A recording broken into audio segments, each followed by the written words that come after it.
How to build a healthy work culture.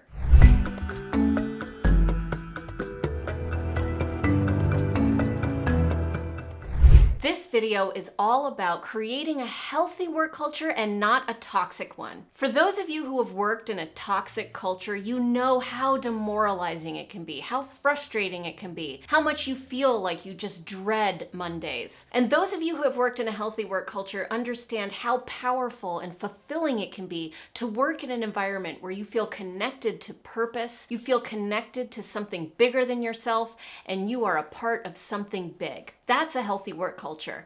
And so this video is all about understanding what is healthy work culture and how do we develop that intentionally. So first we have to understand what culture is. Culture is the experiences which shape our beliefs, which lead to the actions that we take, and which ultimately get us results. And so the cultural beliefs that you are fostering or nurturing in a healthy work culture are ones in which people feel like they have psychological safety, they have autonomy in the work that they're doing, that they are growing personally and professionally, and that we are all working towards something that is purposeful, something that matters. That's why your purpose statement is so important in creating a healthy work culture. We have to understand why this organization exists. Why are we here? And it's so much bigger than making money. It's not about financial targets. It's about the impact that we're making on the world and how we connect with that mission. When your employees connect with the purpose of the organization, that is one of the top drivers of a healthy workplace culture. Salary, surprisingly, is not even in the top 3 of what drives employee motivation and engagement. So by the end of this video, you're going to understand exactly how to create a healthy culture that gets results. One common misconception is that culture is about feelings. It's about whether I feel happy in the morning or if I feel annoyed coming to work. Well, the leaders that think culture is about feelings use tools that change people's feelings, but those tools don't last the long term. They're not sustainable. That's when you end up getting things like ping pong tables in the office or team building even. A team building session can have a really powerful impact on how people feel, but most people who have attended team building sessions know that after 2 or 3 days, the team building high wears off and people go back to their office, back to the work that they're doing, and nothing has actually changed about the culture of the organization. So a healthy culture is not about team building, it's not about hanging out, and it's not about cool perks that you have at work. It's about the experiences that we co-create. Everyone is responsible for co-creating culture. From the CEO to the intern, everyone plays a role. And it should be unsurprising to you then that your culture is the #1 driver of your employee turnover rates. If you have a toxic culture, you're going to see higher levels of employee turnover. And so in order to win the war for talent these days, culture is absolutely vital. But it goes deeper than feelings. It goes to the level of the way that we act together and the way that we think about the workplace.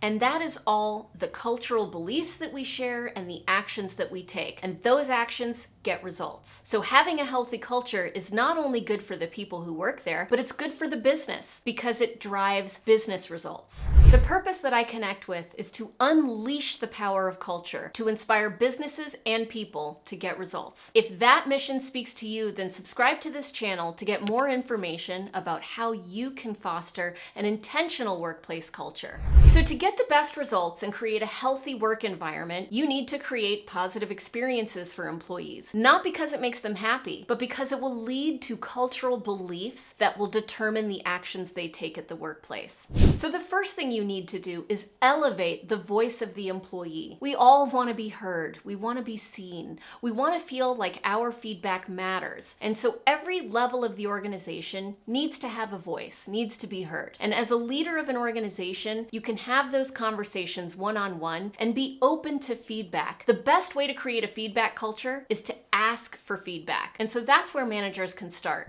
Another way to gather that feedback is through employee engagement surveys. Most organizations have them these days. But the problem with employee engagement surveys is that they're typically done annually. And we can't wait a year before we ask employees about their experiences. We need to be gathering feedback more frequently. So that involves culture pulse checks. Think of the annual employee engagement survey as your annual physical. You go to the doctor, he checks you, you, he orders the blood work, and he checks how your overall health is. Well, a culture pulse check is more like just taking your temperature. It could be as simple as one question in which you're asking about the employee's experiences and if they're getting everything that they need from you as a leader. But one of the most powerful ways that I have seen leaders elevate the voice of the employee is by giving them a voice in the creation of the strategic goals, of the direction that the company is going in. And this can happen even at really large organizations. Every quarter or every year, an organization looks at where it's headed and makes decisions about what the right path is. And those decisions should include the cultural beliefs that you're trying to foster. Rather than creating those cultural beliefs off in a boardroom with just the executives at the table, encourage your employees to share feedback about what they think the cultural beliefs should be. Ask them what cultural beliefs speak to them and what experiences they've had that led to the kind of cultural beliefs that creates an environment where they feel like a healthy workplace culture is encouraging them to take action that gets results. By asking people these strategic questions and these questions about cultural beliefs, you're intentionally creating culture. It is so much more profound and so much more intentional than just letting culture happen naturally. A thing to remember about healthy workplace culture is that any given organization has many